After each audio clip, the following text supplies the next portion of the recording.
옛날 어느 산골 마을에 맑은 물이 흐르고 사방이 병풍처럼 산으로 둘러싸인 아늑한 곳이 있었습니다. 그 마을의 가장 높은 언덕 위에는 웅장한 기와집 한 채가 자리 잡고 있었는데 집 마당 한가운데에는 수령이 수백 년은 좋게 되어 보이는 거대한 감나무 한 그루가 서 있어 마을 사람들은 그곳을 감나무 집이라고 불렀습니다.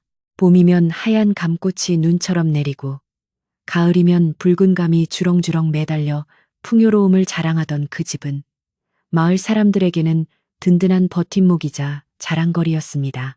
바람이 대나무 숲을 지나며 내는 서걱거리는 소리가 마치 옛 이야기를 속삭이는 듯했고 처마 끝에 달린 풍경 소리는 밤낮으로 그윽하게 울려 퍼져 듣는 이의 마음을 차분하게 해주었습니다. 이곳은 본래 덕막 높은 선비가 살던 곳이었으나 그가 세상을 떠난 뒤로는 그의 부인인 서씨가 홀로 집안을 이끌어가고 있었습니다. 서씨 부인은 비록 남편을 일찍 여의고 홀로 되었으나 그 성품이 대나무처럼 곧고 바다처럼 넓어 마을 사람들의 존경을 한 몸에 받고 있었습니다.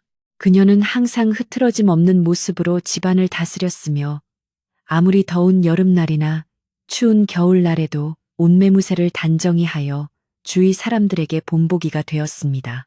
특히 그녀가 즐겨 입는 은은한 비단옷은 그녀의 고고한 기품을 더욱 돋보이게 했는데 그 비단은 화려하지 않으면서도 깊은 광택이 흘러 마치 달빛을 머금은 듯 했습니다. 그녀는 남편이 남긴 유산을 허투루 쓰지 않고 검소하게 생활하면서도 흉년이 들어 굶주리는 이웃이 있으면 곳간을 열어 아낌없이 나누어 주었습니다. 마을 사람들은 그런 서씨 부인을 살아있는 보살이라 칭송하며 감나무집에 좋은 일이 생기기를 진심으로 빌어주곤 했습니다. 그러던 어느 해 늦가을 스산한 바람이 불어와 마당의 낙엽을 이리저리 굴리던 날이었습니다. 유난히 까마귀 떼가 감나무 가지에 앉아 불길하게 울어대던 그날 아침, 서씨 부인은 알 수 없는 불안감에 잠시 일손을 놓고 먼 산을 바라보았습니다. 평소와 다름없이 아침 문안을 올리고 집안을 둘러보던 중이었지만 가슴 한구석이 꽉 막힌 듯 답답하여 차마 밥술을 뜨지 못했습니다. 그녀 곁을 지키던 늙은 유모는 부인의 안색이 좋지 않음을 눈치채고 따뜻한 생강차를 올리며 걱정스러운 눈빛을 보냈습니다. 유모는 부인이 시집 올 때부터 친정에서 데려온 사람으로 부인의 마음속 깊은 곳까지 헤아리는 유일한 말동무이자 어머니 같은 존재였습니다. 유모가 건넨 차의 따뜻한 온기가 손끝에 전해졌지만 부인의 떨리는 마음은 좀처럼 진정되지 않았습니다. 바로 그때 대문 밖에서 거친 발소리와 함께 누군가가 헛기침을 하며 들어서는 소리가 들렸습니다. 하인들이 황급히 달려나가 누구인지 확인하려 했으나 방문객은 하인들의 제지에도 아랑곳하지 않고 성큼성큼 사랑채 쪽으로 걸어 들어왔습니다. 그는 바로 서씨 부인, 남편의 먼 친척인 조생원이었습니다. 조생원은 평소 술과 노름을 즐기며 방탕한 생활을 일삼아 가문의 골칫덩어리로 여겨지던 인물이었습니다. 그는 헐렁한 갓을 삐딱하게 쓰고 구겨진 도포자락을 휘날리며 들어와서는 마치 제 집인 양 거드름을 피우며 마당 한가운데 섰습니다. 그의 눈은 탐욕으로 번들거렸고 입가에는 비열한 웃음이 걸려 있어 보는 사람으로 하여금 절로 눈살을 찌푸리게 만들었습니다. 서씨 부인은 불길한 예감이 현실이 되었음을 직감하고 천천히 마루로 나갔습니다. 그녀는 당황한 기색을 감추고 의연한 태도로 조생원을 맞이했습니다. 비단 치맛자락을 살며시 정리하며 조생원에게 예를 갖추어 인사했지만 조생원은 부인의 인사를 받는 둥 마는 둥 하며 콧방귀를 뀌었습니다. 그는 대뜸 마루 끝에 걸터앉아 부인을 빤히 쳐다보며 말했습니다. 남편이 죽고 없는 집이라 하여 만만하게 보는 기색이 역력했습니다. 서씨 부인은 마음속에서 치밀어 오르는 불쾌함을 억누르며 차분한 목소리로 방문한 연유를 물었습니다. 그러자 조생원은 품속에서 꼬깃꼬깃한 종이 한 장을 꺼내어 부인 앞에 낀 던졌습니다. 종이는 오래되어 누렇게 변색되어 있었고 알 수 없는 글자들이 어지럽게 적혀 있었습니다. 조생원은 껄껄 웃으며 그 종이가 바로 죽은 남편이 자신에게 남긴 차용증이라고 주장했습니다. 남편이 생전에 급히 돈이 필요하여 자신에게 막대한 자금을 빌려갔으며 그 담보로 이 집과 논밭 그리고 집안의 모든 재산을 걸었다는 것이었습니다. 서씨 부인은 기가 막혀 말이 나오지 않았습니다. 그녀의 남편은 평생 남에게 빚을 질 성격이 아니었을 뿐더러 집안의 재산은 넉넉하여 돈을 빌릴 이유가 전혀 없었기 때문입니다. 부인은 떨리는 손으로 종이를 집어들어 자세히 살펴보았으나 필체는 남편의 것과 비슷하게 흉내냈을 뿐 분명히 다른 사람이 쓴 것이었습니다. 이것은 명백히 조생원이 꾸며낸 거짓 문서였고 서씨 부인을 모함하여 재산을 가로채려는 수작임이 분명했습니다. 부인은 단호한 목소리로 이것은 거짓이라며 조생원을 꾸짖었습니다. 돌아가신 분의 이름을 팔아 사기를 치려 하다니 천벌이 두렵지 않느냐고 호통을 쳤습니다. 평소 온화하기만 하던 부인의 서슬퍼런 기세에 조생원은 잠시 움찔하는 듯 했으나 이내 표정을 바꾸어 더욱 험악하게 나왔습니다. 그는 책상을 주먹으로 내리치며 부인이 남편의 빚을 갚지 않으려 발뺌을 한다고 고래고래 소리를 질렀습니다. 그의 목소리가 얼마나 컸던지 담장 넘어 지나가던 마을 사람들까지 걸음을 멈추고 웅성거릴 정도였습니다.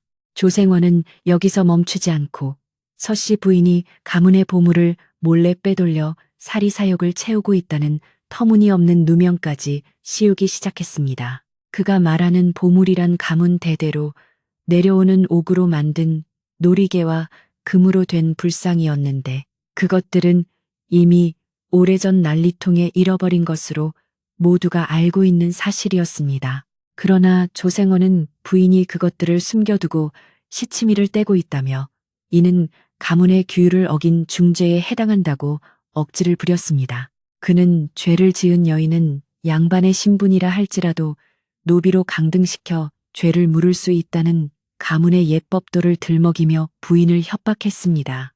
그의 눈빛은 이미 이성을 잃은 듯했고 오로지 재물을 향한 집착만이 가득 차 있었습니다. 서씨 부인은 억울함에 눈앞이 캄캄해졌으나 여기서 무너지면 남편이 지켜온 가문이 송두리째 무너질 것이라는 생각에 입술을 깨물며 버텼습니다. 곁에서 지켜보던 늙은 유모가 참다 못해 뛰쳐나와 조생원의 앞을 막아섰습니다. 유모는 울먹이며 우리 마님은 하늘을 우러러 한 점 부끄러움이 없는 분이라며 제발 억지 부리지 말고 돌아가 달라고 애원했습니다. 그러나 조생원은 가소롭다는 듯이 유모를 거칠게 밀어버렸고 힘없는 노인은 마당에 나뒹굴며 신음을 흘렸습니다. 그 모습을 본 서씨 부인의 눈에서 불꽃이 튀었습니다. 그녀는 비단 치마를 휘날리며 마당으로 내려가 유모를 일으켜 세우고는 조생원을 향해 당장 나가라고 소리쳤습니다. 그녀의 목소리에는 더 이상 두려움이 없었고 오직 집안 사람들을 지키겠다는 결연한 의지만이 담겨 있었습니다. 하인들도 주인의 서슬에 용기를 얻어 하나둘씩 빗자루와 몽둥이를 들고 조생원 주위로 모여들었습니다. 형세가 불리함을 느낀 조생원은 뒷걸음질을 치며 대문 쪽으로 물러났습니다. 하지만 그는 그냥 물러설 위인이 아니었습니다. 그는 대문을 나서기 직전에 뒤를 돌아보며 악담을 퍼부었습니다. 내일 관아의 포졸들과 가문의 어른들을 모시고 와서 이 집안을 샅샅이 뒤질 것이며 만약 빚을 갚지 못하고 훔친 물건이 나오지 않는다면 부인을 관비로 넘겨버리겠다고 으름장을 놓았습니다. 그는 바닥에 침을 뱉고는 씩씩거하며 사라졌지만 그가 남기고 간 말들은 독사처럼 부인의 가슴을 파고들었습니다. 대문이 닫히고 다시 정적이 찾아왔지만 그 정적은 이전의 평화로운 침묵이 아니라 폭풍 전야의 무거운 침묵이었습니다. 부인은 멍하니 서 있는 하인들을 다독여 각자의 위치로 돌려보내고 다친 유모를 부축하여 안방으로 들어왔습니다. 유모에 까진 무릎에 약을 발라주며 부인은 애써 담담한 표정을 지었지만 속은 새카맣게 타들어가고 있었습니다. 조생원이 저토록 자신만만하게 나오는 것을 보면 분명 관아의 관리들과 모종의 거래가 있었을 것이 뻔했습니다. 여인의 몸으로, 그것도 과부의 처지로 교활한 사내들의 계략에 맞서 집안을 지키기란 계란으로 바위치기나 다름없다는 것을 그녀는 너무나 잘 알고 있었습니다. 방 안의 공기는 차갑게 식어갔고 부인의 한숨 소리만이 방 안을 가득 채웠습니다. 밤이 찾아오자 산골 마을의 어둠은 더욱 짙어졌습니다. 부인은 호롱불 아래 앉아 깊은 생각에 잠겼습니다. 남편의 위패가 모셔진 사당을 바라보며 그녀는 억울하고 원통한 마음을 하소연했습니다. 남편이 살아있었다면 감히 저런 자가 대문턱을 넘지도 못했을 텐데 자신이 부족하여 집안에 환란을 불러온 것 같아 자책감이 들었습니다. 창호지 문 너머로 들려오는 바람 소리가 마치 조생원이 몰고 올 비극을 예고하는 듯하여 그녀는 밤새 잠을 이루지 못했습니다. 그녀는 옷장 깊숙한 곳에서 남편이 선물해 주었던 가장 고운 비단옷을 꺼내 만지작거렸습니다. 내일 무슨 일이 닥치더라도 이 옷을 입고 당당하게 맞서리라 다짐했습니다. 시간은 무심하게 흘러 어느덧 새벽 닭이 울었습니다. 밤새 뜬 눈으로 지새운 부인은 거울 앞에 앉아 흐트러진 머리카락을 곱게 빗어 넘겼습니다. 쪽을 찌고 비녀를 꽂은 뒤 어젯밤 꺼내두었던 비단옷을 정갈하게 차려입었습니다. 옥색 저고리에 다홍치마를 입은 그녀의 모습은 마치 한 송이 연꽃처럼 고귀해 보였지만 그 얼굴에는 비장함이 서려 있었습니다. 그녀는 마음속으로 수없이 되뇌었습니다. 나는 이 집의 주인이며 죽은 남편의 아내이다. 결코 비굴하게 무릎 꿇지 않으리라. 밖에서는 이미 아침 해가 떠오르고 있었지만 감나무 집에는 여전히 어두운 그림자가 드리워져 있었습니다. 아침 식사를 준비하는 부엌의 소리도 오늘따라 유난히 조심스러웠습니다. 하인들은 서로 눈치만 살피며 말을 아꼈고 마당을 쓰는 빗자루 소리조차 숨을 죽인 듯 조용했습니다. 유모는 부인의 방문 앞을 서성이며 안절부절 못했습니다. 차라리 어디론가 피신을 가는 게 어떻겠냐고 권하고 싶었지만 부인의 성격을 알기에 차마 입을 떼지 못했습니다. 부인은 방 안에서 조용히 경을 읽으며 마음을 가라앉히려 노력했습니다. 그러나 대문 밖에서 들려오는 웅성거림은 점점 커져만 갔고 마침내 이리 오너라 하는 호령 소리가 고요한 아침 공기를 찢어발겼습니다. 그 소리는 어제와는 비교도 안 될 만큼 위압적이었습니다. 대문이 활짝 열리고 조생원이 십수명의 장정들을 이끌고 마당으로 들어닥쳤습니다.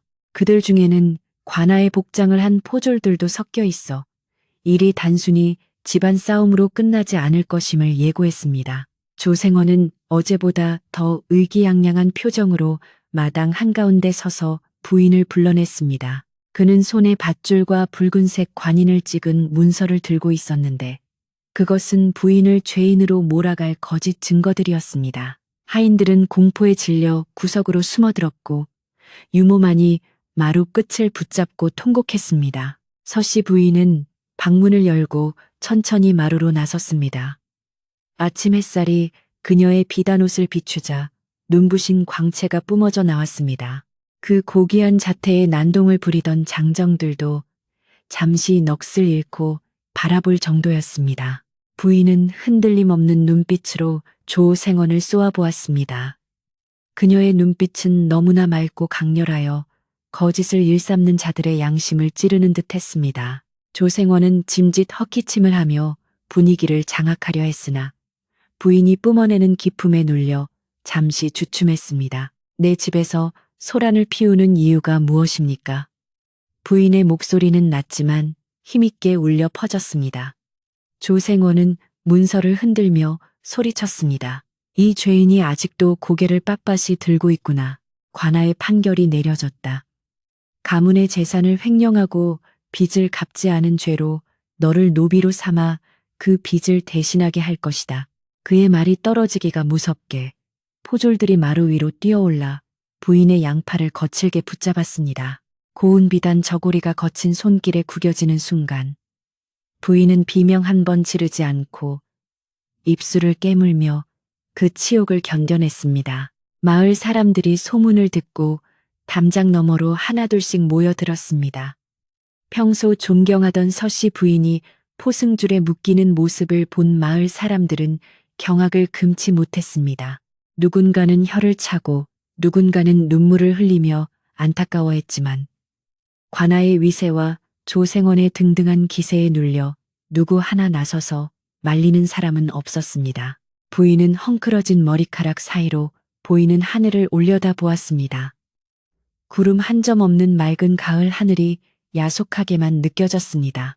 그녀는 억울함을 호소하고 싶었지만 이미 돈과 권력에 매수된 이들에게 진실은 통하지 않을 것임을 알고 있었습니다. 조생원은 부인을 마당으로 끌어내리며 비열하게 속삭였습니다. 진작에 내 말을 들었으면 좋았을 것을. 이제 내년은 시장 바닥에서 짐승처럼 팔리는 신세가 될 것이다. 그는 부인의 아름다운 비단옷이 시장통의 먼지에 더럽혀지는 꼴을 보고 싶어 안달이 난 사람 같았습니다. 유모가 달려와 포졸의 다리를 붙잡고 늘어졌으나 발길질 한 번에 나가 떨어지고 말았습니다. 부인은 유모를 바라보며 고개를 가로저었습니다. 더 이상 다치지 말라는 무언의 신호였습니다. 이제 부인은 정든 집을 뒤로하고 험한 길을 떠나야 했습니다. 평생을 가꾸어온 감나무집, 남편과의 추억이 서린 마루, 손때 묻은 장독대들이 눈에 밟혔습니다. 그러나 그녀는 울지 않았습니다. 눈물을 보이는 순간 조생원이 원하던 대로 비굴한 패배자가 되는 것 같아 그녀는 끝까지 고개를 들고 걸음을 옮겼습니다. 비단 치맛자락이 바닥에 끌리며 나는 소리가 마치 울음소리처럼 들렸습니다. 대문을 나서는 그녀의 뒷모습은 처연하면서도 범접할 수 없는 위험이 서려 있어 보는 이들의 가슴을 먹먹하게 만들었습니다. 감나무 가지에 앉아있던 까마귀들이 일제히 날아올라 하늘을 뒤덮었습니다. 마을 어귀를 지나는 동안 사람들은 고개를 숙여 부인의 시선을 피했습니다. 죄인이 되어 끌려가는 마님의 모습은 마을 전체에 깊은 슬픔과 충격을 안겨주었습니다. 서씨 부인의 마음속에는 오직 하나, 언젠가 이 억울함을 풀고 다시 집으로 돌아오겠다는 다짐만이 불타고 있었습니다. 그러나 그녀 앞에는 노비시장이라는 끔찍한 현실이 기다리고 있었고 그곳에서 어떤 수모를 겪게 될지는 아무도 알 수 없었습니다. 바람이 점점 거세지며 부인의 옷자락을 사정없이 휘감았습니다. 마을 어귀를 벗어나는 길은 유난히 멀고도 험하게 느껴졌습니다. 서씨 부인이 신고 있는 고운 비단 신발은 거친 흙길에 닿자마자 금세 먼지와 흙탕물로 얼룩지기 시작했습니다. 평소라면 가마를 타고 조심스럽게 지났을 그 길을 이제는 포승줄에 묶인 채 죄인의 신분으로 터벅터벅 걸어가야만 했습니다. 길가에 늘어선 억새풀들이 바람에 흔들리며 부인의 치맛자락을 스칠 때마다 마치 그녀의 처지를 비웃는 듯한 소리를 내었습니다. 뒤를 따르던 마을 안악들은 차마 큰 소리로 울지는 못하고 옷고름으로 입을 틀어막은 채 흐느꼈습니다. 그 소리는 바람 소리에 섞여 구슬프게 들려왔고 부인의 발걸음을 더욱 무겁게 만들었습니다. 하늘은 여전히 맑았지만 부인의 눈에는 온 세상이 잿빛으로 보일 뿐이었습니다. 앞장서서 걷는 조생원은 마치 개선장군이라도 된 양 어깨를 으스대며 걸었습니다. 그는 지나가는 사람들에게 비켜서라며 고래고래 소리를 질렀고 자신의 위세를 과시하기 위해 일부러 부인의 포승줄을 거칠게 잡아당기곤 했습니다.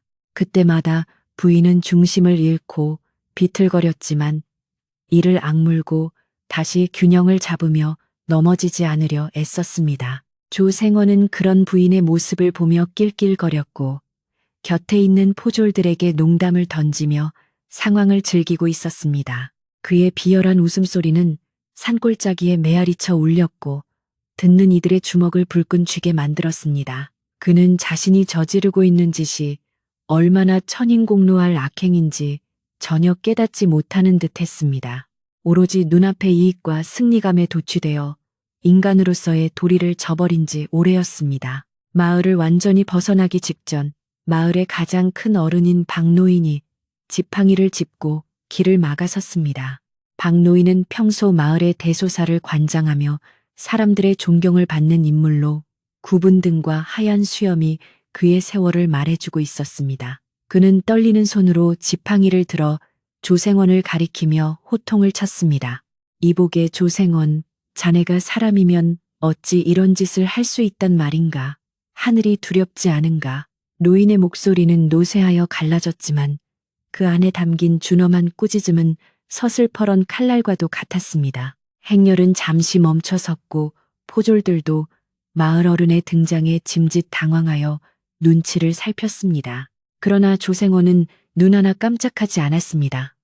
그는 오히려 코웃음을 치며 박노인에게 다가가 비아냥거렸습니다. 늙은이가 망령이 들었나 어디서 감히 관아의 일에 참견을 하는 게요? 썩 비키지 않으면 노인장도 무사하지 못할 것이오. 조생원은 노인의 지팡이를 발로 걷어차 버렸고 중심을 잃은 박노인은 길가 풀숲으로 넘어지고 말았습니다. 마을 사람들이 비명을 지르며 노인에게 달려갔지만 조생원은 아랑곳하지 않고 다시 행렬을 재촉했습니다. 땅에 쓰러진 박노인은 흙투성이가 된 채 하늘을 향해 탄식했습니다. 하늘이여, 어찌하여 저런 악기를 그냥 두시나이까. 그 절규는 듣는 이들의 가슴을 후벼 팠습니다. 서씨 부인은 넘어진 박노인을 보며 가슴이 찢어지는 듯 했습니다. 그녀는 잠시 걸음을 멈추고 노인을 향해 깊이 고개를 숙였습니다. 말은 할 수 없었지만 그 눈빛에는 죄송함과 감사의 마음이 가득 담겨 있었습니다. 자신 때문에 마을 어른이 봉변을 당했다는 사실이 그녀를 더욱 괴롭게 만들었습니다. 박노인은 부인의 눈빛을 읽고는 눈물을 흘리며 고개를 끄덕였습니다. 부디 몸성이 살아남아 억울함을 풀라는 무언의 당부였습니다. 부인은 다시 고개를 들고 앞을 향해 걸었습니다. 이제 그녀에게는 물러설 곳도 도와줄 사람도 없었습니다.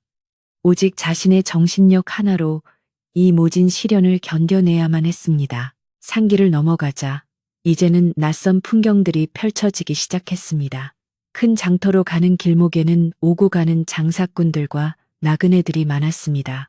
그들은 포승줄에 묶인 채 끌려가는 여인을 보고 호기심 어린 눈빛으로 쳐다보았습니다.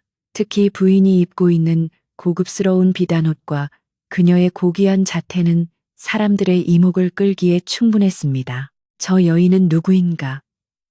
옷차림을 보니 양반집 마님 같은데 어찌하여 죄인이 되었는가? 사람들은 삼삼오오 모여 수군거렸고 그 소리는 바람을 타고 순식간에 퍼져나갔습니다.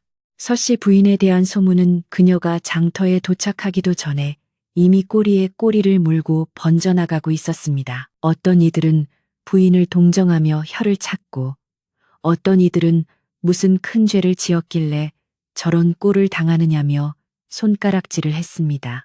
개 중에는 조생원의 험악한 인상을 보고 그가 악당임을 직감하는 이들도 있었지만 감히 나서서 도와주는 사람은 없었습니다. 세상 인심이 흉흉하여 남의 일에 끼어들었다가 봉변을 당할까 두려워했기 때문입니다. 부인은 쏟아지는 시선들을 애써 외면하며 땅만 보고 걸었습니다. 수치심이 온몸을 휘감았지만 그녀는 결코 고개를 숙여 비굴한 모습을 보이지 않으려 노력했습니다. 그녀의 곧은 허리는 마치 꺾이지 않는 대나무와 같았고 이는 보는 이들로 하여금 기이한 경외감을 느끼게 했습니다. 해가 중천에 뜨자 날씨는 더욱 쌀쌀해졌습니다. 늦가을의 차가운 바람이 산등성이를 타고 내려와 부인의 얇은 비단옷을 파고들었습니다. 땀과 먼지로 범벅이 된 몸에 찬바람이 닿으니 살을 애는 듯한 추위가 몰려왔습니다. 부인의 얼굴은 창백하게 질렸고 입술은 파랗게 떨렸지만 그녀는 신음소리 한 번 내지 않았습니다. 발바닥에는 이미 물집이 잡혀 걸을 때마다 극심한 고통이 따랐지만 잠시라도 지체하면 조생원의 욕설과 채찍질이 날아올 것을 알기에 멈출 수가 없었습니다. 그녀의 비단 치마 밑단은 가시덤불에 찢겨 너덜거렸고 고운 자수가 놓인 저고리 소매는 흙탕물로 검게 변해 있었습니다. 드디어 저 멀리 읍내의 성문이 보이기 시작했습니다. 성문 앞에는 많은 사람들이 오가며 북적거렸고 왁자지껄한 소음이 들려왔습니다. 조용한 산골 마을에서만 살았던 부인에게 그 소음은 마치 거대한 파도처럼 두렵게 다가왔습니다. 조생원은 성문이 가까워지자 더욱 기세가 등등해졌습니다. 그는 마치 개선 장군이 전리품을 전시하듯 부인을 앞세워 성문 안으로 들어갔습니다. 성문을 지키던 문지기들도 화려한 옷을 입은 죄인의 등장에 놀라 눈을 동그랗게 떴습니다. 조생원은 문지기들에게 큰 소리로 인사를 건네며 자신이 대단한 일을 해낸 것처럼 떠벌렸습니다.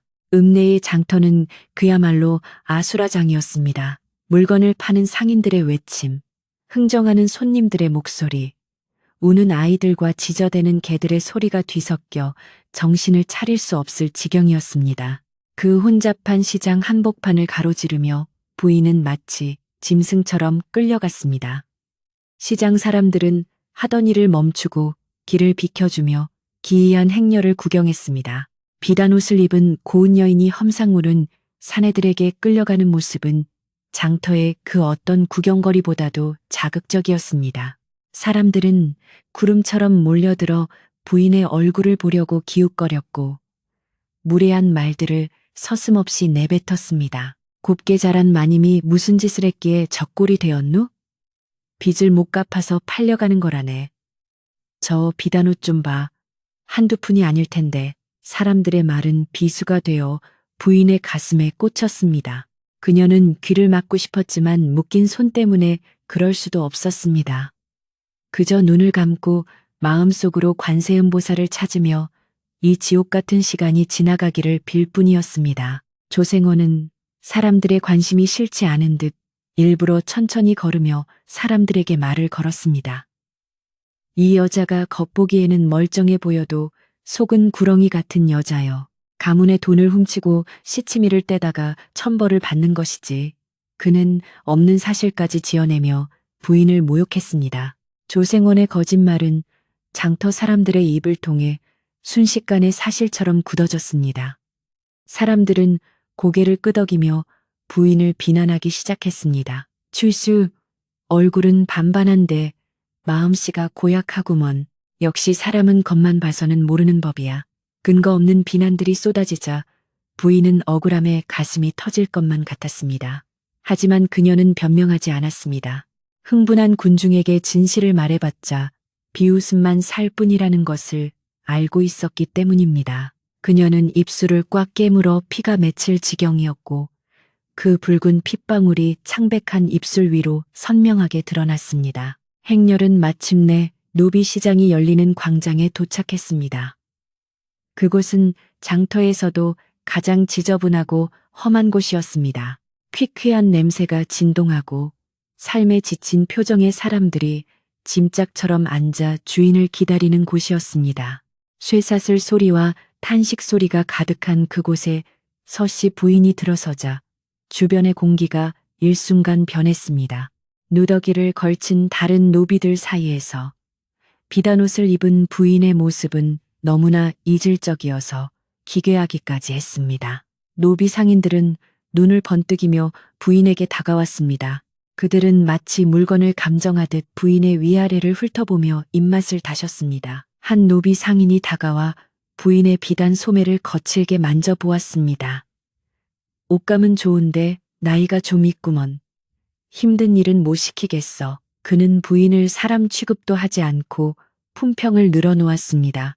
서씨 부인은 치욕감에 몸을 떨며 고개를 돌렸습니다. 평생 남에게 싫은 소리 한 번 듣지 않고 살아온 그녀에게 낯선 사내의 더러운 손길은 죽음보다 더한 고통이었습니다. 조생원은 상인과 흥정을 시작했습니다. 이 여자는 글도 알고 바느질 솜씨도 뛰어나니 값을 잘 쳐줘야 할 것이요. 어디 기생집 주방이나 험한 섬으로 팔아버리면 딱 좋겠구먼. 그의 말에는 일말의 자비도 없었습니다. 조생원은 부인이 가장 고통스러운 곳으로 팔려가기를 원했습니다. 단순히 돈을 챙기는 것을 넘어 부인이 철저하게 파멸하는 모습을 보고 싶어 했습니다. 그래야 자신의 악행이 영원히 묻힐 것이라고 믿었기 때문입니다. 그는 상인들에게 부인이 독한 여자이니 단단히 다루어야 한다고 당부까지 했습니다. 상인들은 킬킬거리며 걱정 말라고 대답했습니다. 그들의 대화는 인간이 나눌 수 있는 것이라고는 믿기지 않을 정도로 저급하고 잔인했습니다. 부인은 그들의 대화를 들으며 절망의 나락으로 떨어지는 기분을 느꼈습니다. 그때 장터 한 구석에서 삿갓을 깊게 눌러쓴 한 스님이 지나가다가 걸음을 멈추고 이 광경을 지켜보았습니다. 스님은 조생원과 부인을 번갈아 보더니 혀를 차며 중얼거렸습니다. 거참, 업보가 무겁구나. 맑은 하늘에 곧 비가 쏟아지겠어. 스님의 말처럼 갑자기 하늘에 먹구름이 몰려오기 시작했습니다. 조금 전까지 맑았던 하늘이 순식간에 어두워지며 바람이 더욱 거세졌습니다.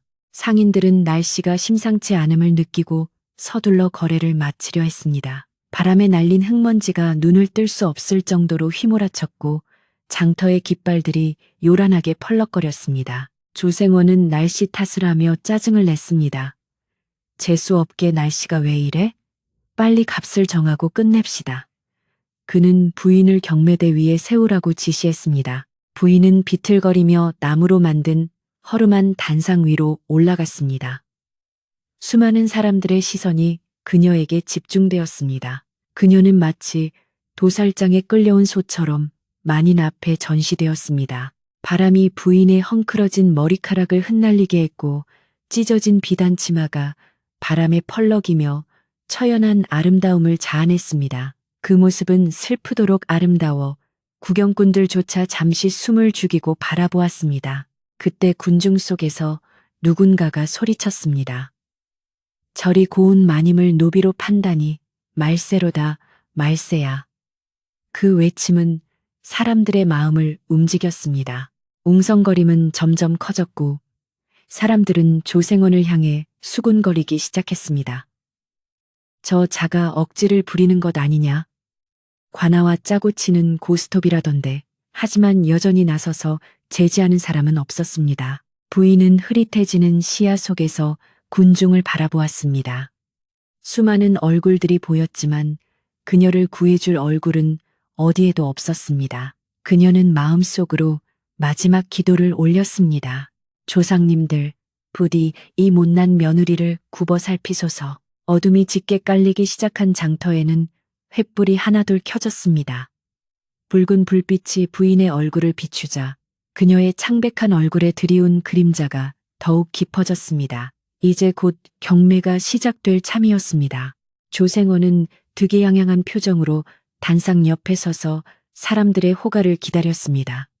그의 탐욕스러운 눈은 돈다발을 상상하며 번들거렸습니다. 부인은 모든 것을 체념한 듯 눈을 감았습니다. 차라리 혀를 깨물고 죽는 것이 낫지 않을까 하는 생각마저 들었습니다. 그러나 운명의 수레바퀴는 아직 멈추지 않았습니다. 장터 입구 쪽에서 웅장한 말발굽 소리가 들려오기 시작했습니다. 사람들의 시선이 소리가 나는 쪽으로 쏠렸습니다. 혼잡한 인파를 헤치고 당당한 체구의 한 사내가 말을 타고 들어오고 있었습니다. 아직 그의 얼굴은 어둠에 가려 보이지 않았지만 그가 뿜어내는 기운은 예사롭지 않았습니다. 바람이 사내의 옷자락을 휘감았고 마른 거친 숨을 몰아쉬며 단상 쪽으로 다가오고 있었습니다. 조생원은 갑작스러운 불청객의 등장에 미간을 찌푸리며 그쪽을 노려보았습니다. 비단 옷을 입은 채 비바람을 맞으며 서 있는 부인, 탐욕에 눈먼 친척, 그리고 방관하는 군중들. 이 기막힌 상황 속에서 새로운 인물의 등장은 장터의 공기를 팽팽하게 만들었습니다. 먹구름 사이로 천둥 소리가 우르릉 울리며 긴장감을 고조시켰습니다. 부인은 눈을 뜨고 다가오는 사내를 바라보았습니다. 흐릿한 불빛 속에 비친 사내의 실루엣이 어딘가 낯익은 듯하면서도 낯설게 느껴졌습니다. 과연 저 사내는 부인의 운명에 어떤 파장을 일으킬 것인지 모두가 숨을 죽이고 지켜보는 가운데 밤은 더욱 깊어만 갔습니다. 장터의 소음이 일순간 잦아들고 모든 이의 시선이 말 위에 앉은 사내에게 쏠렸습니다. 칠흑 같은 갓을 깊게 눌러쓴 그는 어둠 속에서도 형형하게 빛나는 눈빛으로 좌중을 압도하고 있었습니다. 그가 타고 있는 말 또한 보통 말이 아니었습니다. 윤기가 흐르는 검은 털을 가진 줌마는 거친 숨을 내쉬며 앞발로 땅을 긁었고 그 기세가 마치 주인의 분노를 대변하는 듯 했습니다.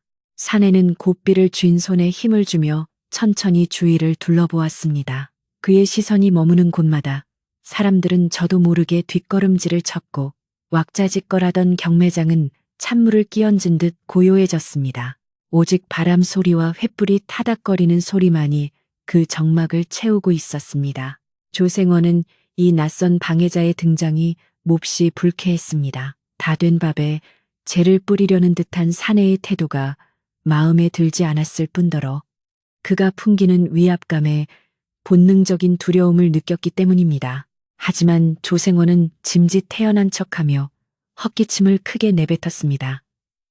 어디서 굴러먹던 놈인지는 모르겠으나 관아의 허락을 받고 하는 정당한 경매요. 살 생각이 없으면 썩 물러가시오. 그의 목소리는 떵떵거렸지만 끝이 미세하게 떨리고 있었습니다. 사내는 조생원의 호통에도 아랑곳하지 않고 말 위에서 천천히 내려왔습니다. 그의 가죽신이 땅에 닿는 소리가 묵직하게 울려 퍼졌습니다. 사내는 군중을 헤치고 단상 앞으로 걸어왔습니다. 사람들이 홍에 갈라지듯 길을 터주었고 사내의 옷자락에서 풍기는 묵직한 향내가 바람을 타고 퍼졌습니다. 그는 허름한 옷을 입은 장사치들과는 달리 먼지를 뒤집어 썼음에도 귀티가 흐르는 비단 도포를 입고 있었습니다. 허리춤에는 옥으로 장식된 긴 칼을 차고 있어 그가 예사로운 신분이 아님을 짐작게 했습니다. 단상 위에 묶여있던 서씨 부인은 흐릿한 눈을 들어 사내를 바라보았습니다. 가챙에 가려 얼굴은 보이지 않았지만 그가 다가올수록 알 수 없는 안도감이 가슴 한구석에서 피어올랐습니다. 마치 오래전 잃어버렸던 희망이 다시 찾아온 듯한 기분이었습니다. 노비 상인은 사내의 기세에 눌려 쭈뼛거리면서도 돈 냄새를 맡고는 비굴한 웃음을 지으며 다가왔습니다. 나리, 물건을 보시려거든 가까이 오십시오. 아주 귀한 양반 출신이라 몸값은 좀 나갑니다만 글도 알고 솜씨도 좋아 제값을 할 것입니다. 상인의 천박한 말투에 사내의 미간이 꿈틀거렸습니다. 사내는 대꾸도 없이 상인을 지나쳐 단상 바로 아래까지 다가갔습니다. 그리고 고개를 들어 묶여있는 서씨 부인을 정면으로 응시했습니다. 그의 눈빛에는 연민과 분노, 그리고 깊은 슬픔이 뒤섞여 있었습니다. 부인은 그 뜨거운 시선을 견디지 못하고 고개를 떨구었습니다. 조생원은 사내가 자신을 무시하자 화가 머리끝까지 치밀어 올랐습니다. 그는 단상 위에서 발을 구르며 소리쳤습니다. 이보시오, 내 말이 안 들리는 게요. 이 여자는 죄인이라 오직 돈으로만 살 수 있소. 구경만 할 거면 당장 꺼지란 말이오. 조생원의 독촉에 상인도 분위기를 파악하고 경매를 시작하려 했습니다. 자, 시간이 없습니다. 이 귀한 여인을 단돈양 50부터 시작하겠습니다. 누구 없습니까? 상인의 외침이 장터에 울려 퍼졌지만 아무도 선뜻 나서지 못했습니다. 사내의 존재감이 너무나 커서 눈치만 살필 뿐이었습니다. 그때 사내가 입을 열었습니다. 경매라. 그의 목소리는 낮고 굵었지만 장터의 모든 소음을 뚫고 사람들의 귀에 뚜렷하게 박혔습니다. 사람을 짐승처럼 흥정하는 꼴이라니 참으로 볼만하구나. 사내는 주머니에서 묵직한 전대 하나를 꺼내어 손바닥 위에 올려놓았습니다. 전대가 부딪히는 짤랑거리는 소리가 맑고 경쾌하게 울렸습니다. 상인의 눈이 휘둥그레졌습니다. 소리로 보아하니 은화가 아니라 금화가 가득 든 것이 분명했습니다. 조생원 역시 침을 꿀꺽 삼키며 사내의 손을 주시했습니다. 사내는 전대를 가볍게 던졌다 받으며 말했습니다. 돈이 문제라면 얼마든지 주지. 하지만 이 여인은 내 것이 되어야 한다. 그의 말은 단호했고 거역할 수 없는 힘이 실려 있었습니다. 군중들이 웅성거리기 시작했습니다. 저게 도대체 얼마야?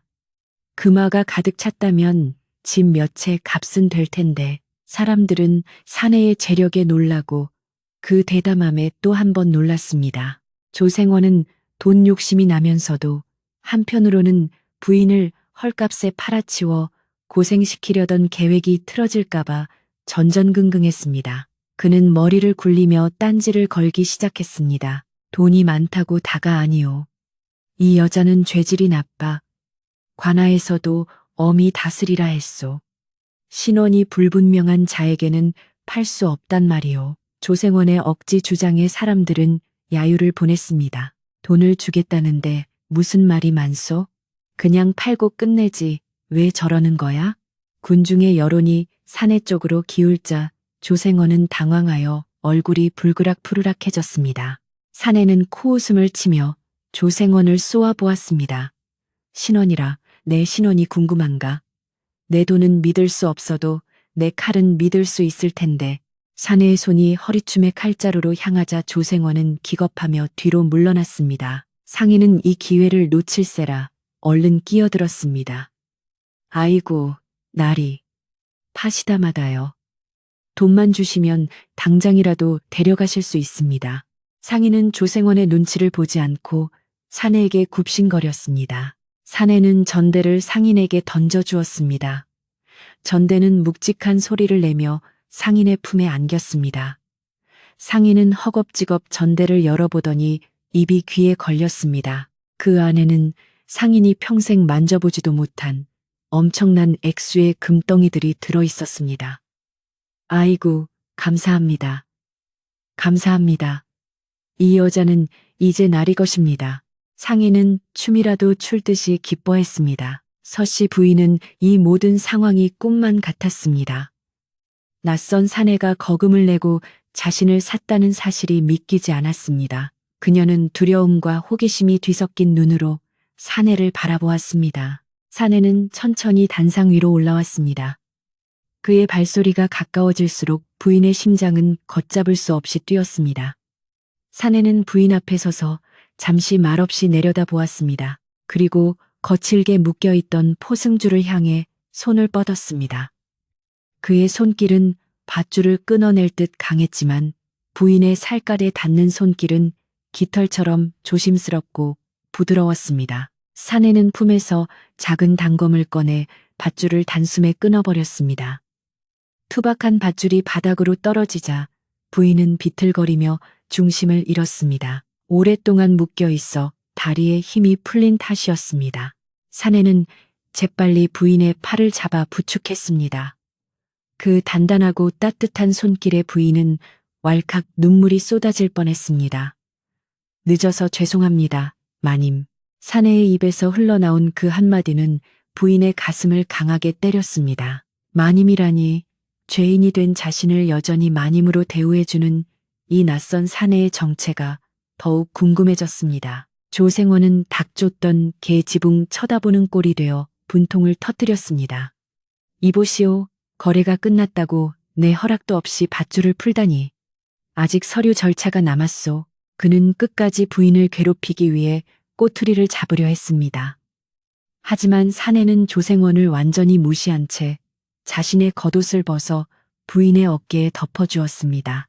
두툼한 비단 겉옷이 부인의 떨리는 몸을 감싸자 온기가 스며들며 얼어붙었던 몸과 마음이 조금씩 녹아내리는 듯 했습니다. 그 옷에서는 낯선 바람 냄새와 함께 어렴풋이 익숙한 흙냄새가 났습니다. 사내는 부인을 부축하여 단상 아래로 내려왔습니다. 군중들은 길을 열어주며 두 사람을 경이로운 눈빛으로 바라보았습니다. 비단옷을 입은 초라한 여인과 그녀를 지키는 웅장한 사내의 모습은 마치 한 폭의 그림과도 같았습니다. 사람들은 수군거림을 멈추고 숨을 죽였습니다. 그때 조생원이 하인들을 시켜 앞을 막아섰습니다. 이대로는 못 간다. 저놈이 훔친 돈으로 산 것인지 누가 아느냐. 당장 포졸들을 불러라. 조생원의 발악에 십수명의 장정들이 몽둥이를 들고 사내를 에워쌌습니다. 분위기는 순식간에 험악해졌고 구경꾼들은 비명을 지르며 뒤로 물러났습니다. 서씨 부인은 겁에 질려 사내의 옷자락을 꽉 움켜 쥐었습니다. 하지만 사내는 미동도 하지 않았습니다.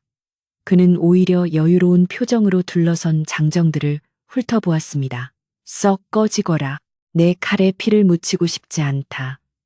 그의 낮은 목소리는 천둥 소리보다 더 위협적이었습니다.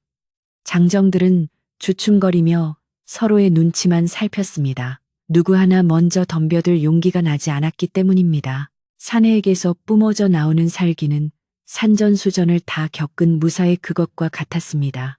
조생원은 뒤에서 고래고래 소리를 질렀습니다. 뭐 하고 있느냐? 저놈을 당장 쳐라. 상으로 쌀 한 가마니씩 주겠다. 쌀 한 가마니라는 말에 눈이 뒤집힌 장정 몇 명이 용기를 내어 몽둥이를 휘두르며 달려들었습니다. 부인은 비명을 지르며 눈을 감았습니다. 그러나 이어진 것은 타격음이 아니라 장정들의 비명소리였습니다. 사내는 번개 같은 움직임으로 장정들의 몽둥이를 피하고 맨손으로 그들을 제압해버렸습니다. 뼈가 부러지는 소리와 함께 장정들이 추풍낙엽처럼 날아가 떨어졌습니다. 칼을 뽑지도 않고 순식간에 벌어진 일이었습니다. 남은 장정들은 혼비백산하여 도망쳤고 조생원은 사색이 되어 주저앉았습니다. 사내는 쓰러진 장정들을 거들떠보지도 않고 천천히 조생원에게 다가갔습니다. 조생원은 뒷걸음질을 치며 살려달라고 애원했습니다. 살려주시오. 내가 잠시 미쳤었나 보오. 사내는 조생원 앞에 쭈그리고 앉아 그의 멱살을 잡고 일으켜 세웠습니다. 내 놈의 목숨은 내 칼이 아까워 배지 않는다.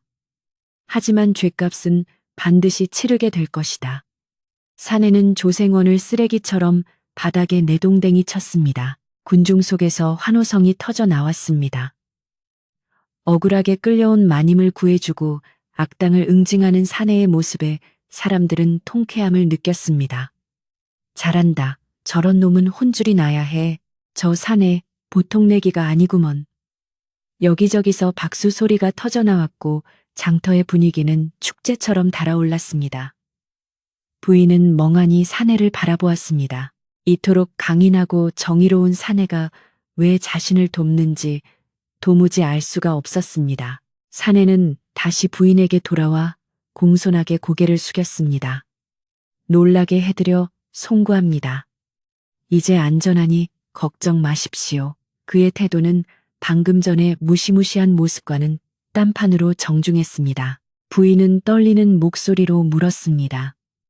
도대체 누구시길래 저 같은 죄인을 구해주십니까? 사내는 갓을 살짝 들어 올려 자신의 얼굴을 보여주었습니다. 횃불빛에 드러난 그의 얼굴은 강인한 턱선과 맑은 눈망울을 가진 호남형이었습니다. 부인은 그 얼굴을 보는 순간 기억 저편에 묻어두었던 어떤 장면이 스치고 지나가는 것을 느꼈습니다. 하지만 너무나 오래된 기억이라 선뜻 떠오르지 않았습니다. 사내는 부인의 표정을 읽고는 옅은 미소를 지었습니다. 아직은 모르셔도 됩니다. 곧 모든 것을 알게 되실 겁니다. 그는 부인을 말에 태우려 했습니다. 이곳은 춥고 험하니 따뜻한 곳으로 모시겠습니다. 부인은 사내의 도움을 받아 말 위에 올랐습니다. 높은 말 위에서 내려다보는 세상은 조금 전과는 다르게 보였습니다. 절망의 구렁텅이에서 건져 올려진 기분이었습니다.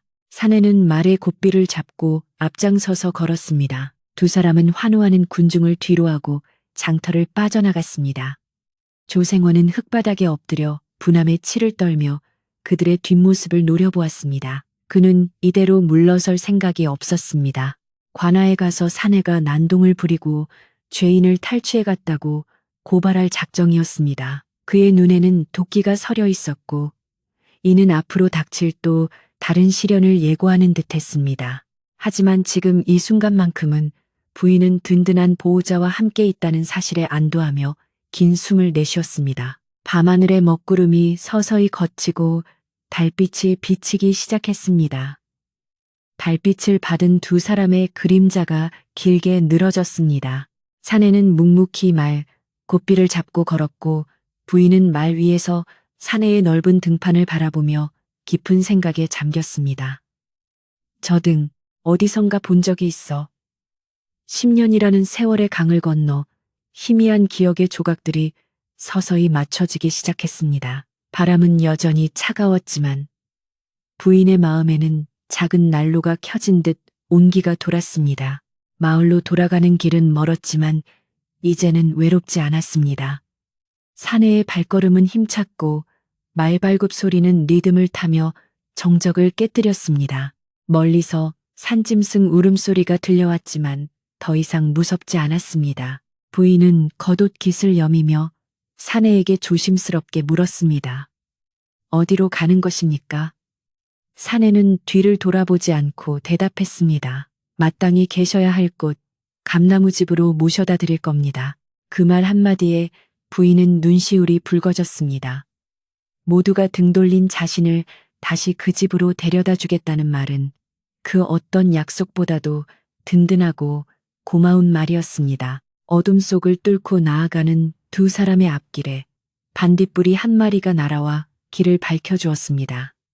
마치 그들의 앞날에 희망이 있음을 알려주는 듯 했습니다. 하지만 조생원의 위협과 관아의 힘이 아직 남아있기에 진정한 평화가 찾아오기까지는 넘어야 할 산이 많았습니다. 사내는 그 사실을 누구보다 잘 알고 있는 듯 고삐를 쥔 손에 더욱 힘을 주었습니다. 그의 눈빛은 다가올 폭풍우를 대비하는 선장의 눈처럼 침착하고 매서웠습니다. 밤 공기를 가르며 달려온 말은 거친 숨을 몰아쉬며 감나무집 대문 앞에 멈춰 섰습니다. 달빛 아래 우뚝 솟은 감나무는 마치 주인의 귀환을 기다렸다는 듯 가지를 흔들며 그들을 맞이했습니다. 서씨 부인은 말에서 내려 익숙한 대문을 어루만졌습니다. 불과 하루 사이에 겪은 일이라고는 믿기지 않을 만큼 많은 일이 있었기에 대문의 차가운 나무 질감이 오히려 꿈이 아님을 확인시켜주는 듯 했습니다.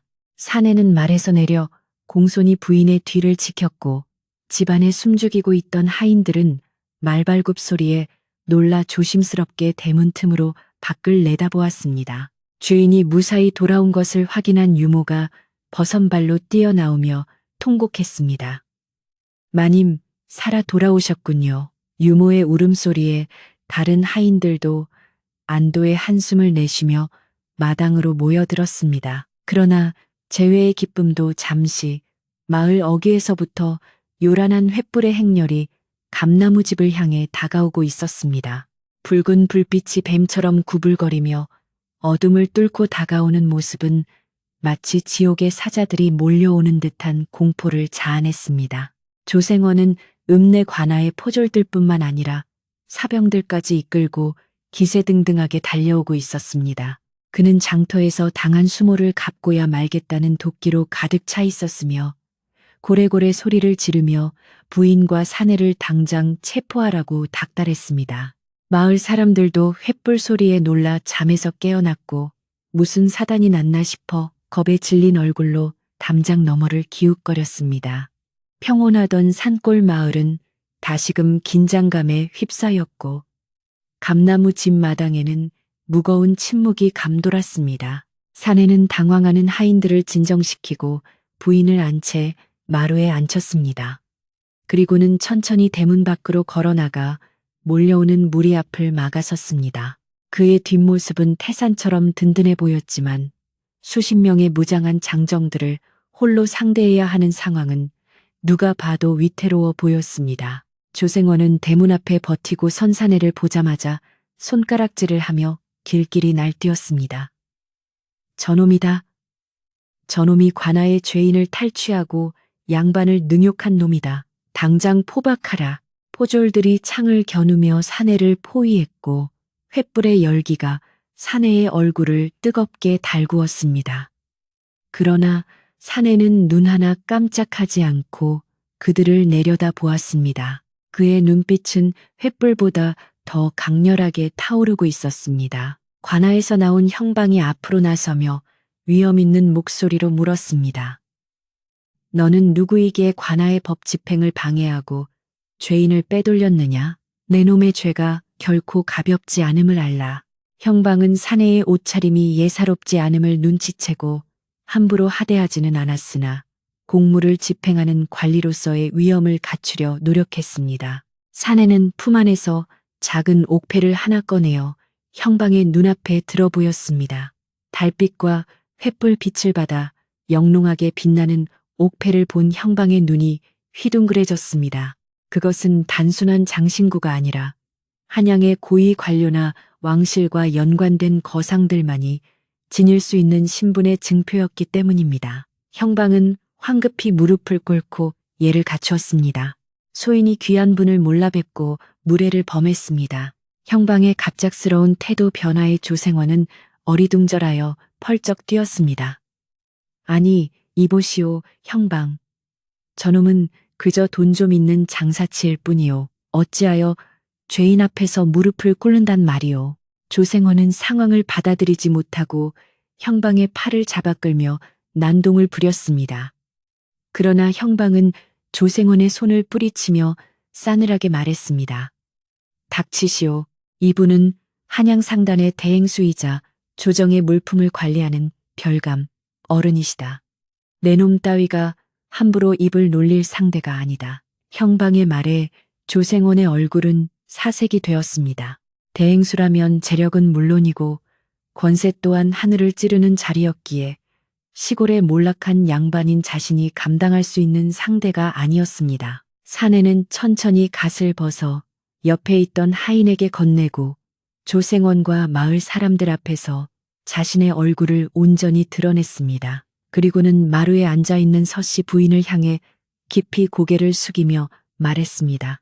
마님, 저를 기억하시겠습니까? 10년 전 눈 내리는 겨울밤 대문 앞에서 굶어 죽어가던 아이를. 부인은 사내의 얼굴을 찬찬히 뜯어보았습니다. 강인한 턱선과 맑은 눈망울 속에서 오래전 헐벗고 굶주려 파들파들 떨던 한 소년의 모습이 겹쳐 보였습니다. 부인은 입을 틀어막으며 탄성을 질렀습니다. 아, 네가 그때 그 주먹밥을 먹던 아이로구나. 부인의 눈에서 하염없이 눈물이 흘러내렸습니다. 사내는 고개를 끄덕이며 말을 이었습니다. 그렇습니다. 당시 마님께서는 남들 몰래 따뜻한 주먹밥과 털신을 내어주셨지요. 부모를 잃고 세상을 원망하며 죽어가던 저에게 그 주먹밥은 단순한 음식이 아니라 살아야 할 이유였습니다. 저는 그때 결심했습니다. 언젠가 반드시 성공하여 이 은혜를 갚겠노라고. 사내의 고백은 모여든 마을 사람들의 가슴을 울렸습니다. 차가운 늦가을 밤바람 속에서도 사람들의 마음에는 따뜻한 온기가 퍼져나갔습니다. 10년 전의 작은 선행이 오늘날 이토록 거대한 보답으로 돌아왔다는 사실은 각박한 세상에 잊혀가던 인과응보의 진리를 다시금 일깨워 주었습니다. 감동적인 분위기 속에서 조생원만이 불안에 떨며 뒷걸음질을 쳤습니다. 자신의 거짓말과 악행이 드러날까 두려웠던 그는 슬그머니 인파 속으로 숨어 도망치려 했습니다. 하지만 사내의 매서운 눈초리가 그를 놓치지 않았습니다. 거기 서라. 아직 계산이 끝나지 않았다. 사내의 호령의 포졸들이 조생원의 앞길을 막아섰습니다. 사내는 조생원에게 다가가 손을 내밀었습니다. 내 놈이 마님의 재산을 가로채기 위해 위조했다는 그 차용증. 내 눈으로 직접 확인해야겠다. 조생원은 문서를 뺏기지 않으려 발버둥 쳤으나 힘센 포졸들에게 제압당하여 품속에 있던 문서를 빼앗기고 말았습니다. 사내는 횃불 아래에서 문서를 펼쳐들고 꼼꼼히 살펴보았습니다. 그리고는 코웃음을 치며 형방에게 문서를 건넸습니다. 형방, 이 종이를 자세히 보시오. 이것은 최근에 한양에서 유행하기 시작한 닭종이요. 10년 전에 돌아가신 분이 어찌 미래에 나올 종이에 글을 쓸 수 있단 말이오. 게다가 먹물의 번짐을 보아하니 쓴 지 반년도 채 되지 않았소. 형방은 문서를 받아 불빛에 비추어 보고는 고개를 끄덕였습니다. 종이의 질감과 먹의 상태는 사내의 말대로 명백한 위조의 증거였습니다. 마을 사람들 사이에서 웅성거림이 터져 나왔습니다. 역시 가짜였어. 천벌을 받을 놈. 궁지에 몰린 조생원은 억지를 부리기 시작했습니다. 그건 종이가 아니라. 그래, 내가 보관을 잘못해서 새 종이에 옮겨 적은 것이요. 내용은 진짜란 말이요.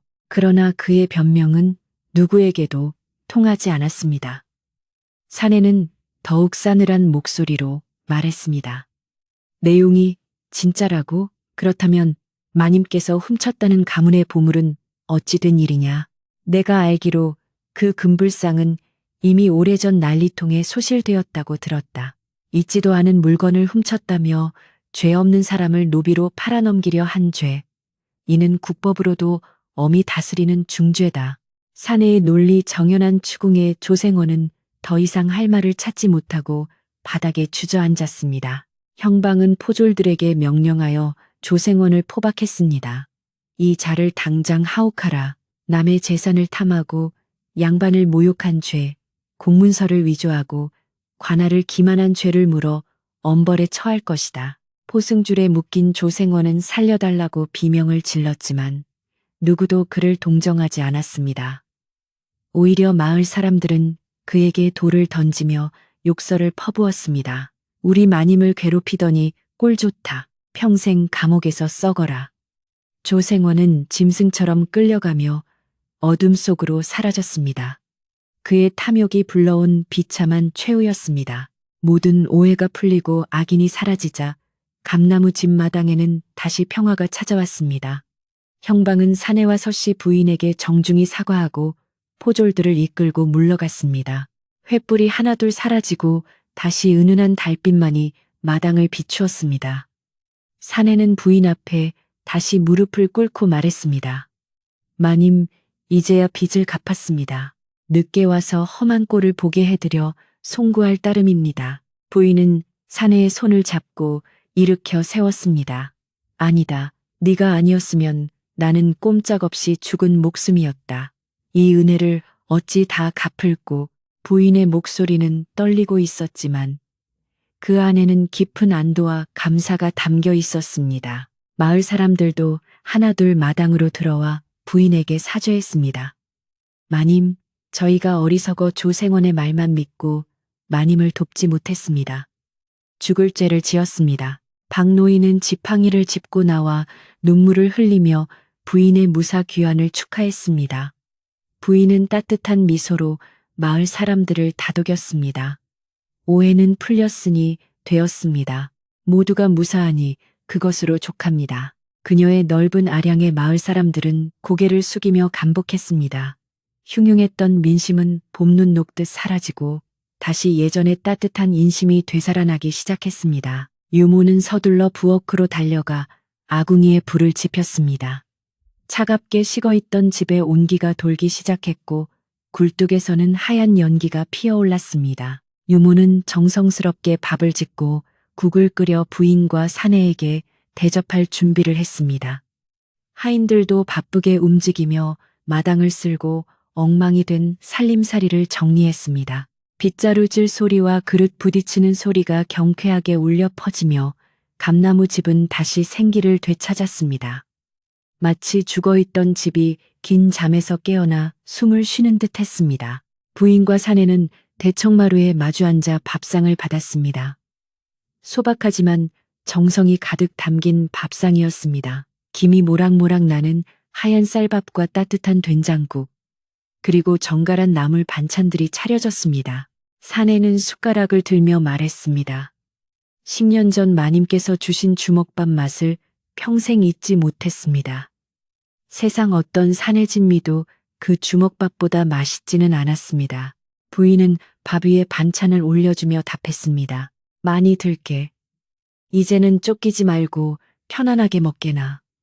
두 사람은 밥을 먹으며 그동안 못다한 이야기를 나누었습니다. 사내가 어떻게 고생 끝에 거상이 되었는지, 부인이 혼자서 집안을 지키며 어떤 어려움을 겪었는지 밤이 깊도록 이야기꽃을 피웠습니다. 마당의 감나무 가지 사이로 바람이 불어왔지만 이제 그 바람은 차갑지 않고 시원하게 느껴졌습니다. 감나무 잎들이 사각거리며 춤을 추었고 처마 끝에 풍경 소리는 맑고 청아하게 울렸습니다. 마을 사람들도 집으로 돌아가 안심하고 잠자리에 들 수 있었습니다. 감나무 집에 다시 켜진 호롱불은 마을 전체를 비추는 등대와 같았습니다. 그 불빛은 정의가 승리하고 선행이 보답받는다는 희망의 상징이었습니다. 사내는 식사를 마친 후 자신이 가져온 짐꾸러미를 풀었습니다. 그 안에는 부인을 위한 비단옷감과 귀한 약재, 그리고 집안을 일으킬 수 있는 재물들이 들어 있었습니다. 마님, 이것은 제가 드리는 작은 선물입니다. 이 재물로 집안을 다시 일으키시고 마을의 어려운 이웃들도 보살펴 주십시오. 부인은 한사코 거절하려 했으나 사내의 진심 어린 부탁에 결국 받기로 했습니다. 그리고 다짐했습니다. 이 재물을 허투루 쓰지 않고 사내의 뜻을 받들어 더욱 베풀며 살겠노라고. 밤하늘에는 별들이 총총히 빛나고 있었습니다. 유난히 밝게 빛나는 북두칠성이 감나무집 지붕 위를 비추고 있었습니다. 부인은 마당으로 내려와 하늘을 올려다보며 남편에게 마음속으로 말을 건넸습니다. 여보, 당신이 지켜주셨군요. 이 집과 저 아이를 통해 우리를 구해주셨어요. 그녀의 얼굴에는 더 이상 근심이나 슬픔이 없었습니다. 오직 평온함과 감사만이 가득했습니다. 집안 곳곳에 스며든 온기는 다가올 겨울을 따뜻하게 나기에 충분해 보였습니다. 이제 남은 것은 내일 아침 떠날 사내를 배웅하고 다시 일상으로 돌아가는 일이었습니다. 하지만 오늘 밤만큼은 아무 걱정 없이 푹 잘 수 있을 것 같았습니다. 유모가 데워놓은 아랫목은 뜨끈했고 소미불은 포근했습니다. 부인은 사내에게 건너방을 내어주고 자신의 방으로 들어왔습니다. 촛불을 끄고 자리에 눕자 긴장이 풀리며 노곤함이 밀려왔습니다. 창호지 문 너머로 들리는 풀벌레 소리가 자장가처럼 들려왔습니다. 감나무 집은 다시금 세상에서 가장 안전하고 평화로운 안식처가 되었습니다. 아침 햇살이 창호지 문을 뚫고 은은하게 스며들자 서씨 부인은 긴 잠에서 깨어났습니다. 지난밤의 소란이 거짓말이었던 것처럼 감나무 집의 아침은 더할 나위 없이 고요하고 평화로웠습니다. 마당에 있는 감나무 가지 위에서는 까치들이 날아와 기분 좋은 소리로 지저귀고 있었고 밤새 내린 서리로 인해 기와 지붕은 하얗게 빛나고 있었습니다. 부인은 자리에서 일어나 방문을 열고 밖을 내다보았습니다. 차가운 아침 공기가 폐부 깊숙이 들어와 머리를 맑게 해주었고 마당을 쓰는 하인들의 빗을 소리는 규칙적인 리듬을 만들어내며 아침의 시작을 알리고 있었습니다. 끔찍했던 악몽 같던 시간들이 지나가고 다시 일상의 평온함이 찾아왔음을 실감하는 순간이었습니다. 사랑채에 머물던 사내도 일찍 일어나 떠날 채비를 마치고 마당으로 나왔습니다. 그는 어제와 달리 간소한 차림이었지만 그 기품만은 여전했습니다. 부인은 정성스럽게 차려낸 아침상을 그에게 대접했습니다. 따뜻한 숭늉과 갓 지은 밥, 그리고 정갈한 반찬들은 화려하지는 않았지만 감사의 마음이 가득 담겨 있었습니다. 사내는 밥 한 톨 남기지 않고 맛있게 그릇을 비웠습니다. 마님께서 차려주신 이 밥상의 온기를 평생 잊지 못할 것입니다. 이제 저는 제 할 일을 다 했으니 다시 세상 속으로 나아가 보려 합니다. 사내의 목소리는 담담하면서도 힘이 실려 있었습니다. 부인은 사내를 붙잡고 더 머물다 가기를 청했으나 사내는 정중하게 거절했습니다. 그는 자신이 머물면 혹여나 부인의 명예에 또 다른 누가 될까 염려했던 것입니다. 은혜를 갚으러 왔다가 오히려 더 큰 대접을 받고 갑니다. 부디 건강하시고 이 집을 오래오래 지켜주십시오. 사내는 하인이 끌고 온 말에 올라타며 마지막 인사를 건넸습니다. 부인은 유모와 함께 대문 밖까지 나가 사내를 배웅했습니다. 아침 안개 속으로 멀어져 가는 사내의 뒷모습은 마치 전설 속의 협객처럼 신비롭게 보였습니다. 부인은 그가 시야에서 완전히 사라질 때까지 자리를 뜨지 못하고 손을 흔들었습니다. 사내가 떠난 후 마을 사람들이 하나둘씩 감나무 집으로 모여들었습니다. 그들은 손에 호박이며 무, 배추 같은 농작물들을 들고 왔습니다.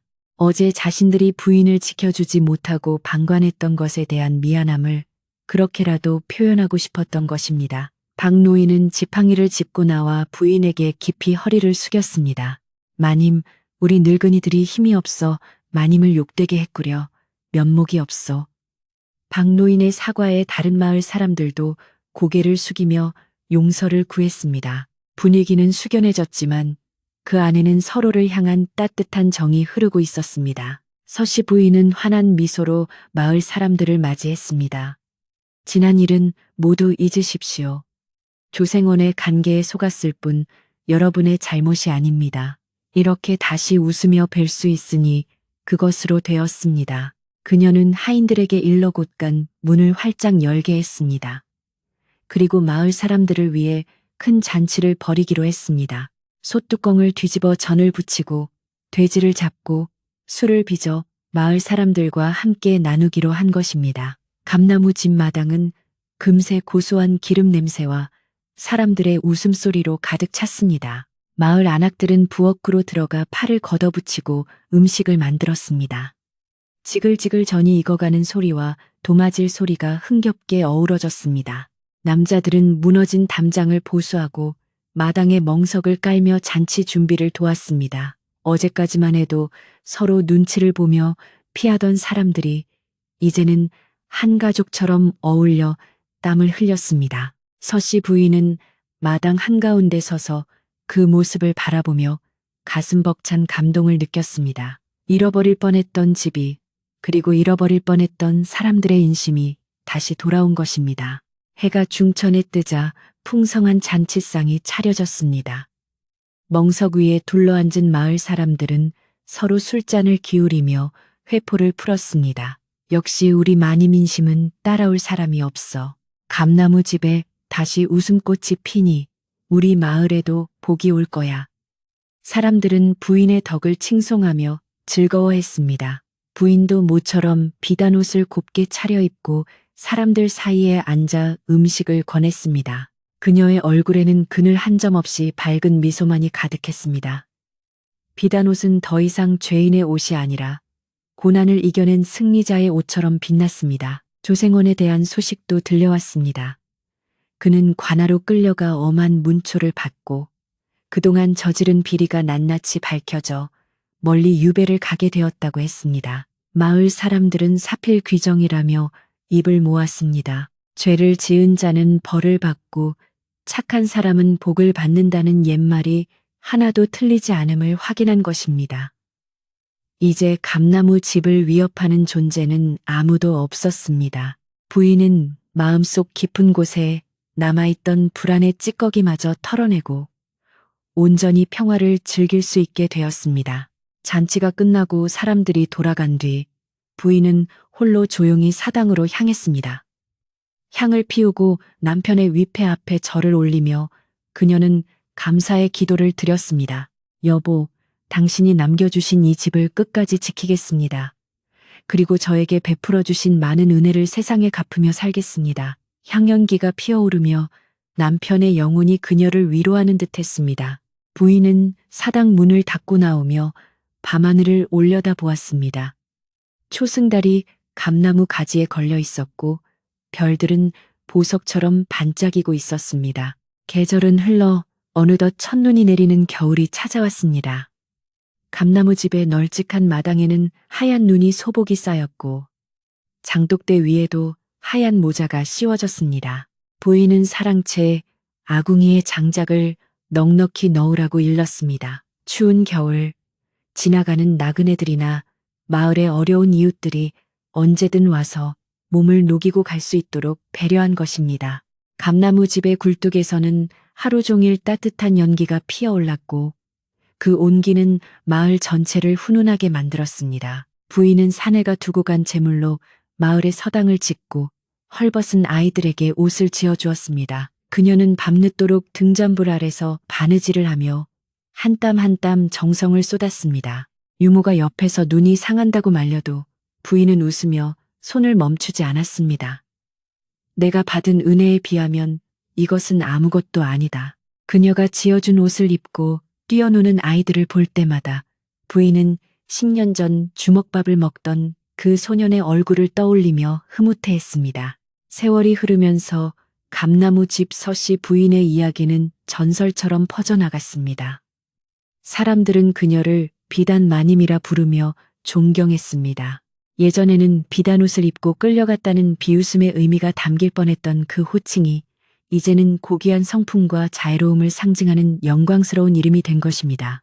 먼 곳에서 찾아온 사람들도 감나무 집 앞을 지날 때면 발걸음을 멈추고 예를 표했습니다. 그 집은 단순한 기와집이 아니라 덕이 쌓이고 쌓여 만들어진 거대한 탑과도 같았습니다. 어느 눈 내리는 깊은 밤, 부인은 따뜻한 아랫목에 앉아 예니를 회상했습니다.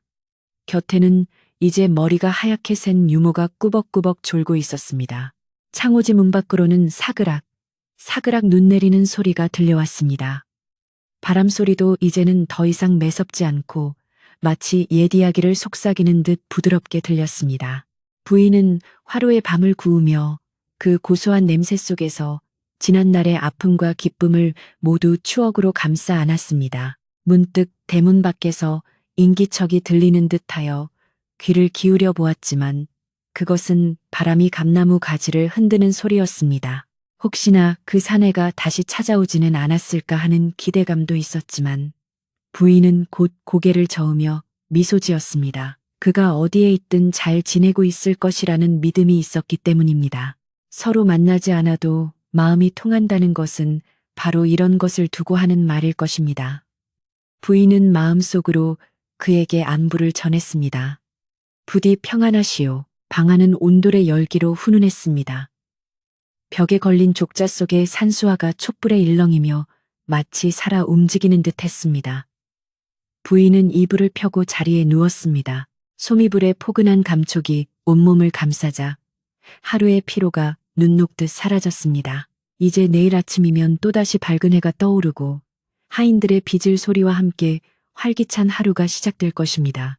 아무런 근심 걱정 없는 내일이 기다리고 있다는 사실이 부인을 더없이 행복하게 했습니다. 유모도 잠에서 깨어 부인의 잠자리를 봐주었습니다. 마님, 밤이 깊었습니다. 이제 그만 주무시지요. 유모의 목소리는 늙었지만 여전히 다정했습니다. 부인은 고개를 끄덕이며 등잔불을 낮추었습니다. 방 안이 어둑해지자 창밖에 눈 내리는 풍경이 문살에 은은하게 비쳤습니다. 세상의 모든 소란이 잠들고 오직 평화만이 감나무 집을 지키고 있었습니다. 서씨 부인은 눈을 감으며 생각했습니다.